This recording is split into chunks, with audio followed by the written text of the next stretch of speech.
Pois é, a Argentina tem Maradona. Mas a derrota às vezes não significa tudo. Eu já vi gente chorar de alegria simplesmente por conseguir um modesto 6º lugar numa corrida olímpica. Eu já vi gente chorar de alegria, por exemplo, por conseguir superar um simples obstáculo. A derrota às vezes pode se transformar em vitória. Isso se a gente perceber que pode melhorar e que a gente pode chegar mais longe. Gostaria de agradecer a todos os que participaram dessa nossa mesa redonda. Uma boa noite a você que está em casa.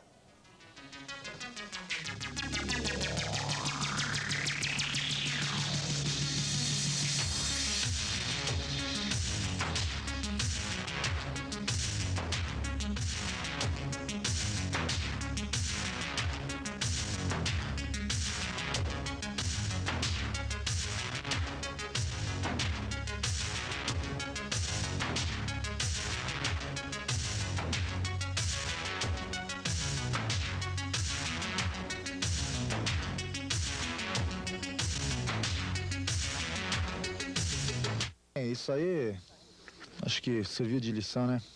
Acho que com um atacante a mais, eu acho, essa é a minha opinião, nós teríamos uma possibilidade maior de ir adiante. Nas últimas Copas do Mundo, essa Copa do Mundo também é a mesma coisa, o pessoal jogando muito fechado, com 7, 8 jogadores pelo meio da área e um espaço muito grande pelas laterais. E eles não ocupam esses espaços porque eles não têm, por exemplo, pontas para colocar lá na frente. E a seleção que tem não os usa, então o que eu posso fazer? A não ser largar o futebol e assumir como treinador e colocar os pontos no campo. Só assim mesmo para sair gol, né, Renato? E a gente vai ficando por aqui. Logo mais você fica com outra edição de A Copa das Copas. Até lá. Um grande abraço aos amigos de todo o Brasil. O dia seguinte é sempre triste e as histórias começam a aparecer depois que o Brasil perdeu a Copa do Mundo. Nessa edição você vai ver as duras críticas de Romário ao médico da seleção brasileira, Lídio Toledo, e a incrível história da água estranha que os argentinos deram para o lateral branco beber. Além disso, você vai ver também como a Irlanda e a Itália passaram para as quartas de final da Copa do Mundo. Me diga uma coisa, Belo, quem segura a Itália, Cabrini? A Alemanha. Eu acho que a Alemanha está muito forte. Bom, depois do comercial, você vai ver que a seleção brasileira começa a lavar a sua roupa suja. A lavagem depois do intervalo.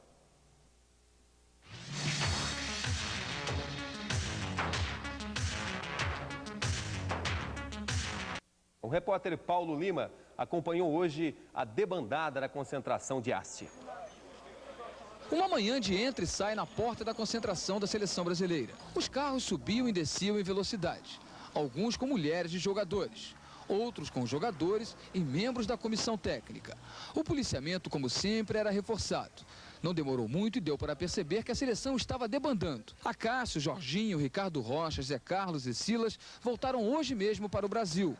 Aldair e Valdo foram para Portugal, Dunga para Firenze e Tita para Pescara. O centroavante careca desceu nessa Mercedes ao lado de amigos e parentes.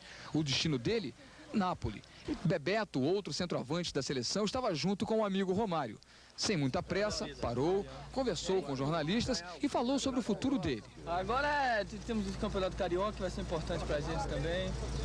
Tem a Libertadores, que vai estar disputando ainda, vamos chegar lá. Dos 22 jogadores, apenas 9 permanecem em Haste e vão viajar amanhã para o Brasil junto com a comissão técnica. O jogador Romário, ao lado da família, foi um dos últimos a deixar a concentração da seleção brasileira no dia de hoje. Um dia de muita confusão e de muitas declarações. Uma declaração do atacante Romário surpreendeu a todos. Ele criticou o médico da seleção, Lídio Toledo, por não ter acreditado na recuperação dele para jogar esse Mundial da Itália. Houve muitas coisas que me decepcionaram, principalmente o tratamento por parte do departamento médico com a minha pessoa, como meu fisioterapeuta. Foram coisas negativas, coisas desonestas, que eu acho que hoje não é inclusive nem o dia de falar, mas sem dúvida nenhuma todos vão ficar sabendo disso, porque eu pretendo, assim que chegar ao Brasil, tiver mais calmo, tiver passado todo esse clima, eu dar uma entrevista e falar todas as coisas que eu estou sentindo, que todas as coisas que são verdade. Houve desconfiança quanto à tua recuperação? Houve uma desonestidade muito grande da parte da equipe médica em relação à minha recuperação e talvez, eu creio que isso talvez tenha implicado, inclusive, na minha atuação, na minha não atuação nesses jogos que eu tive condição, no caso contra a Costa Rica e a Argentina. Os médicos, Lídio Toledo e Mauro Pompeu, não queriam que você permanecesse no grupo, é mais ou menos por aí? É mais ou menos isso aí. Talvez não o Dr. Mauro, mas sim, sem dúvida nenhuma, eu tenho certeza que a parte do Lídio. Tudo isso é reflexo da falta de comando. E o Lazzaroni, hein? Bom dia, Lazzaroni, como eu disse no começo. Lazzaroni hoje reuniu a imprensa e falou sobre cabelos brancos. Cabelos brancos que pintaram na cabeça de Zagallo em 74 e que Mário Zagallo, que foi tricampeão em 70, né? As coisas mudam muito. Mas hoje ele é um caco velho que não vale nada. Tem a cabeça branca, pele encarquilhada.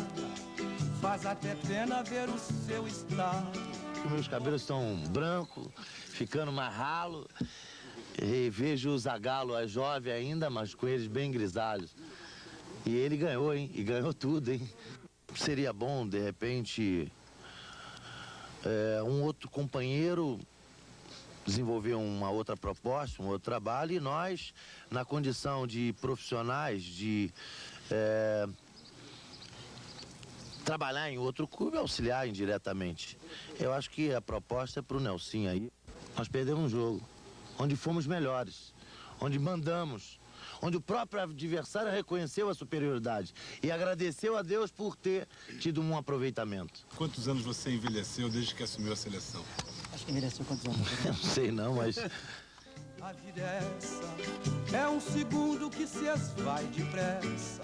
Todos nós temos o nosso momento e depois dele só o esquecimento.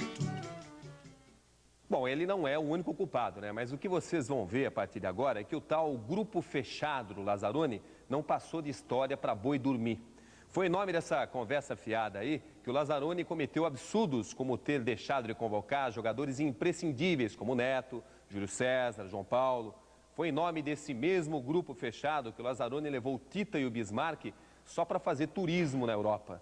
E em troca do seu protecionismo, no protecionismo do nosso treinador, ele ganhou um grupo totalmente desunido, que não se entendia sobre premiação e muito menos sobre a forma do time jogar. Entretanto, é preciso lembrar que, embora tenha cometido muitos erros, o Lazzaroni não teve a menor retaguarda por parte da CBF. E o seu time acabou sendo eliminado justamente no único dia em que conseguiu mostrar pelo menos um pouco de futebol. O Branco contou hoje para o repórter Paulo Lima que bebeu uma água muito estranha no jogo contra a Argentina. Uma água que Maradona não quis beber. Eu bebi um pouco da água da Argentina lá, que o cara estava bebendo, ele fez que estava bebendo, o jogador da Argentina, e eu de bobeira, não podia beber, mas estava com a garganta seca, um calorão tremendo. Peguei e tomei um pouquinho, né? E depois o Maradona caiu e a mesma garrafa de água que eu bebi, o jogador da Argentina ia beber, e o massagista falou, não, dessa não, bebe da outra. Então tinha alguma substância ali dentro, entendeu? Que poderia, de repente, retardar o reflexo, alguma coisa. E foi isso que aconteceu. Eu fui para o intervalo e cheguei depois que o Lázaro acabou de falar, eu fiquei meio tonto, meio zonzo. Isso no intervalo do primeiro e segundo tempo no vestiário. Comentei com o Ricardo perguntou se eu estava bem, se eu estava melhor. Aí depois eu melhorei um pouco no decorrer do jogo, mas eu inclusive comuniquei o Bandeirinha para que não houvesse maiores problemas em termos de antidoping, né? Porque No momento do lance? No momento eu comuniquei o Bandeirinha e depois, quando acabou o primeiro tempo, eu saí juntamente com o Bandeirinha e com o árbitro falando sobre isso. Mas também, né, vai tomar água dada por argentino. A sede é grande, de bola. E o compositor Gilberto Gil, que esteve esta manhã em Haste, pede mudanças. Sente a massa, quer gritar, a gente quer mudança. Vim visitar, uma moçada nessa ressaca aí de derrota. Outro dia tava vendo, o pessoal falava até em perder o jogo da Escócia para poder não jogar não enfrentar a Itália. O futebol tá profissionalizado, é uma carreira, quer dizer, não é tanto um jogo, um brinquedo quanto era antes para os meninos, já não se joga bola de meia. A Itália tem um pouco de febre, tem o tifo. O time joga com uma coisa de febre e que é interessante. Se você pegar hoje, cadê? Quem é o ídolo brasileiro do futebol? Não tem, você pode, no máximo você pode chegar a alguns nomes, 4, 5 e tal, e você tem que fazer, 10 vão gostar de um, 20 vão gostar de outro, uns 10, 15 querem Romário, 15 querem Careca, 20 querem Bebeto, outros querem não sei quem. Agora, o Maradona ou o Pelé não tem, né? Mesmo lá, no consciente, alguma coisa está clamando por mudança. O tempo da mudança, o sinal da Não tem problema não, daqui a 4 anos a gente tá de volta. Boa noite. Que perderam várias chances de gol.